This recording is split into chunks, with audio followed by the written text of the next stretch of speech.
এই সপ্তাহের top delivered স্টকগুলো সম্পর্কে আলোচনা করব এই ভিডিওতে। আমি সুররঞ্জন গঙ্গোপাধ্যায় আপনাদের সবাইকে স্বাগত জানাচ্ছি শেয়ার মার্কেটের নিউজের এই ভিডিওতে। দেখুন, এখানে কোনো রেকমেন্ডেশন আমি দিচ্ছি না আপনাদেরকে কোনো স্টক বাইং করার বা সেলিং করার।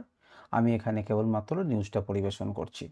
তো এইগুলো দেখার কোনো দরকার আছে, আমি বারেবারই আপনাদের সাথে আলোচনা করেছি। কারণ ডেলিভারি ডেটাগুলোকে আপনারা একটু দেখার চেষ্টা করুন। আপনাদের যে স্ট্র্যাটেজি রয়েছে বা ইনভেস্টমেন্টের যে ধরন আপনারা ঠিক করেছেন, যে পদ্ধতি ঠিক করেছেন, প্যারামিটারগুলো ঠিক করেছেন, তার সঙ্গে ডেলিভারি ডেটাকে যদি যোগ করে নিতে পারেন এবং যদি ডেলিভারি ডেটাকে ইউজ করতে পারেন, তাহলে অনেক বেশি ইফেক্টিভ হবে। কারণ কারণ হচ্ছে, দেখুন, বড় ব্যক্তিত্বরা কিন্তু এই স্টকগুলোকে অলরেডি আগে থেকে কি করেছে না, তারা ডেলিভারি তুলছে। কেন ডেলিভারি তুলছে? ডেলিভারি তুলছে নিশ্চয়ই সেখানে কোনো সুযোগ সুবিধা আছে, সেই জন্যই তো তারা ডেলিভারি তুলছে।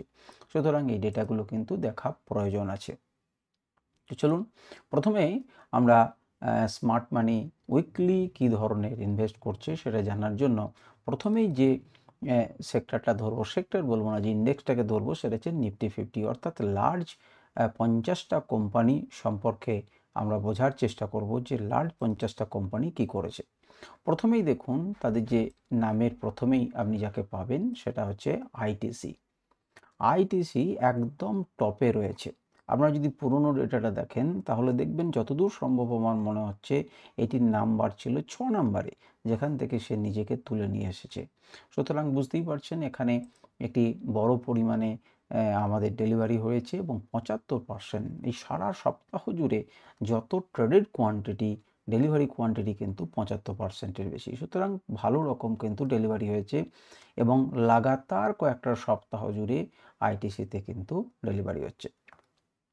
দ্বিতীয় নাম্বারে রয়েছে, দেখুন, কোটাক ব্যাংক।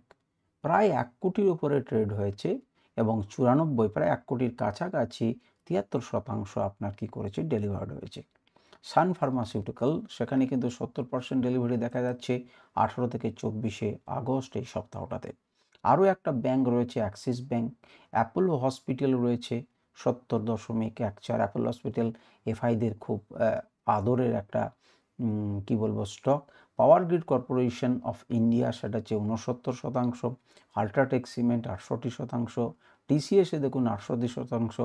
মহিন্দ্রা অ্যান্ড মহিন্দ্রা 66% এবং হিন্দুস্তান ইউনিলিভার সেটা কিন্তু 66%। সুতরাং এফএমসিজি সেক্টরে হিন্দুস্তান ইউনিলিভারকে অনেক দিন পরে দেখা যাচ্ছে।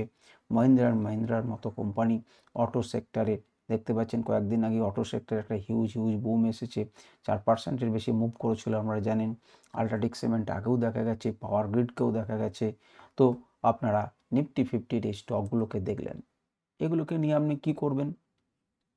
এগুলোকে নিয়ে আপনি চার্টে যাবেন এবং চার্ট দেখবেন যে সারা সপ্তাহ ডেলিভারি হলে পরে কেমন দেখতে লাগে। দেখবেন সেখানে কোনো সুযোগ আছে কিনা। আর আপনি যদি আপনার সিস্টেমে সেটা পজিটিভ হয়ে থাকে, তাহলে এই ডেটাটা আপনাকে একটা আলাদা রকম আপনাকে একটা মানসিক জোর দেবে এবং আপনাকে সিদ্ধান্ত নিতে সাহায্য করবে। এবং আপনি যদি হোল্ড করে থাকেন, তাহলে এখানে এক্সিট করবেন কি করবেন না, সেটাও কিন্তু আপনাকে অনেকখানি সে বাতলে দেবে। দ্বিতীয় নাম্বার হচ্ছে মিড ক্যাপ 150। আমরা মিড ক্যাপের স্টকগুলোর মধ্যে দেখি, সেটা দেখেন ইউবিএল 75%-এর বেশি হোল্ড করে রেখেছে, ডেলিভারি করা হয়েছে। এআইএ ইঞ্জিনিয়ারিং, অনেকবার এই নামটা এসেছে। দীপক নাইট্রেট নতুন এন্ট্রি ঘটেছে, 67% নাম্বার নিয়ে। দেখুন জিই ভার্নভ এবং ট্রেডি, কতবার যে নামটা শুনেছেন জানি না। বার্জার ফ্রেন্ড নতুন এন্ট্রি নিয়েছে 66% নিয়ে। ম্যানকাইন্ড ফার্মা, কি দেখলেন? তাহলে ওখানে দেখলেন যে একটা সান ফার্মা, এখানে দেখলেন মিড ক্যাপে ম্যানকাইন্ড ফার্মা। তাহলে ফার্মা সেক্টরে আপনি দেখতে পাচ্ছেন ঢুকছে। তার সঙ্গে সঙ্গে আপনারা যদি মিউচুয়াল ফান্ডের ভিডিওগুলোকে দেখেন, তাহলে সেখানেও দেখবেন যে ফার্মার সেক্টরে তারা এন্ট্রি নিয়েছে কি নেয়নি মিউচুয়াল ফান্ডস। তাহলে সব মিলিয়ে আমি একটা সিদ্ধান্তে আসতে পারবেন। তারপর দ্বিতীয় নাম্বার দেখুন, Balkrishna industries, LIC housing finance, Torrent power, HDFC, AMC, এরা সবাই কিন্তু মিড ক্যাপ 150-র আন্ডারে কোম্পানি, যেখানে কিন্তু কি দেখতে পাচ্ছেন, ভালো রকম ধরনের একটা ডেলিভারি ডেটা তৈরি হচ্ছে। আমরা যদি স্মল ক্যাপ 250-র দিকে মন দিই, তাহলে আমরা দেখব যে সেখানে 18 থেকে 24-22 আগস্ট পর্যন্ত দেখুন টাটা টেলিসার্ভিসেস মহারাষ্ট্র বারে বারে এই নামটা এসেছে এবং 100% ডেলিভারি হয়েছে, কম নয় কিন্তু 23 লাখ কোয়ান্টিটির বেশি। রিলায়েন্স পাওয়ারের আগেও নাম এসছে, 100% রয়েছে। সিন্ডার ইলেকট্রিক ফার্মা আগেও হয়েছে। কানসাই নেরোলেক প্যান্টস, তাহলে আপনি কি দেখলেন? পেন্টেও দেখলেন দুটো কোম্পানি, বার্জার পেন্ট এবং কানসাই নেরোলেক পেন্ট, স্মল ক্যাপে এবং মিড ক্যাপে দুটোতেই কি দেখলেন। এবারে আরেকজন লার্জ ক্যাপের এশিয়ান পান্টসে কী হয়েছে, এশিয়ান পান্টসেও দেখুন, তাহলে আপনি দেখুন যে পেন্টসে 3টে সেক্টরই কিন্তু রয়েছে। দেখুন অতুল অটো, সেখানেও দেখতে পাচ্ছেন যে হোল্ডিংস হয়েছে। তাহলে অটো সেক্টর আপনি দেখতে পাচ্ছেন Can Fin homes, Aptus value housing finance, JSW holding, Aavas financier এবং তারপরে এসকেএফ ইন্ডিয়া। তো এইগুলোতে স্মল ক্যাপ কোম্পানি যেগুলোতে 65% পর্যন্ত কিন্তু হোল্ডিং হয়েছে। এবারে আমরা F1 স্টক দেখবো। F1 স্টক নতুন করে দেখার কিছু নেই, কোনো পরিবর্তন নেই। যেটা মিড ক্যাপ 150 রয়েছে সেই 150-র সঙ্গে হুবহু এক। এবারে আমরা টোটাল 500 স্টক সম্পর্কে জানবো। টোটাল 500 স্টক মানে কি না, নিফটি পরিবারের যে 500 স্টক রয়েছে, যেটা অত্যন্ত দামি বিগিনার্সদের জন্য এই সেক্টরটাতেই কাজ করা উচিত। অর্থাৎ এই 500 ইউনিভার্সের মধ্যে 500 স্টকের ইউনিভার্সকে নিয়ে তাকে ভালোভাবে কাজ করা উচিত। সেই 500 মানে 500 স্টকের মধ্যে সব থেকে বেশি উইকলি ডেলিভারি কোনগুলোতে নেওয়া হয়েছে। 1 নাম্বার হচ্ছে দেখুন টেলি সার্ভিস, এটা তো এসেছে কি থেকে না মিড ক্যাপ থেকে। রিলায়েন্স পাওয়ার, সিন্ডার ইলেকট্রিক্স এবং তারপর দেখুন ইউবিএল। আইটিসি দেখুন যেটা প্রথমেই এসছে মিড ক্যাপ লার্জ ক্যাপের 50-র মধ্যে, সে কিন্তু চলে এসেছে 5 নম্বরে।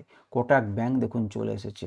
দেখুন পার্সেন্টেজের হিসেবে কিন্তু নেরোল্যাক ফ্রেন্ডস চলে এসেছে, কিন্তু দেখতে পাচ্ছেন কে আসেনি না, আসেনি কিন্তু আপনার আমাদের আরেকটা ফ্রেন্ডসের নাম ভুলে গেলাম, বার্জার ফ্রেন্ডস কিন্তু এখানের মধ্যে নেই।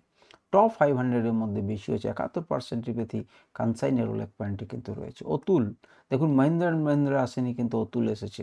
দেখুন সার্মা ফিউস আমাদের কি রয়েছে,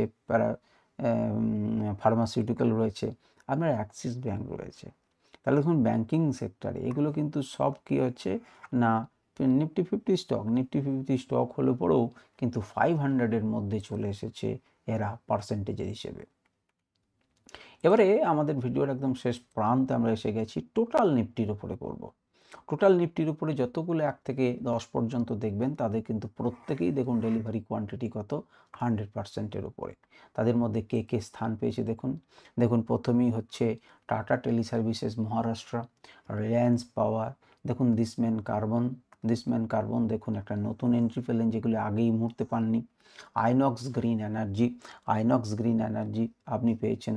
রিলায়েন্স ইনফ্রাস্ট্রাকচার নতুন পেলেন, নতুন বলতে আমি বলতে চাইছি নিফটি 50 এইগুলোর মধ্যে নতুন, ঠিক আছে। সিন্ডার ইলেকট্রিক আগে পেয়েছেন, শিল্পা মেডিকিওর পুরনোর নাম বারে পাচ্ছেন, হিন্দুস্তান কনস্ট্রাকশন কোম্পানি বারে পাচ্ছেন, বালু ফোর্জ ইন্ডাস্ট্রিজ বারে পাচ্ছেন এবং ইউনিমেস অ্যারোস্পেস ম্যানুফ্যাকচারিং সেটাও কিন্তু আপনি এর আগে পেয়েছেন। কিন্তু দিসম্যান কার্বনিক এটা যতদূর সম্ভব মনে হচ্ছে আমার নতুন এন্ট্রি হচ্ছে এখানে। সুতরাং এই কোম্পানিগুলো যারা নিফটি 50 এবং পরিমাণটা দেখুন, রিলায়েন্স পাওয়ারের কিন্তু প্রায় 4,81,00,000, এখানে দেখুন 1,06,00,000, কম কোয়ান্টিটি নয়। রিলায়েন্স ইনফ্রাস্ট্রাকচার দেখুন 60 কোটি, এখানে দেখুন 43 কোটি। আইনক্স গ্রিন, সুতরাং বুঝতে পারছেন কোয়ান্টিটিগুলো কিন্তু কম নয়। তাহলে একটা মোটামুটি আপনি দেখলেন যে একবারে অন্ধকারে ঢিল মারার চেয়ে আপনি অন্ততপক্ষে এইটুকু পেলেন যে কিছু স্টক পেলেন যেগুলোতে কিন্তু বড় প্লেয়াররা অন্ততপক্ষে হোল্ডিং করছে। এমন নয় যে সেগুলো আপনাকে কিনতে হবে, সেগুলো আমাকে বিক্রি করে দিতে হবে।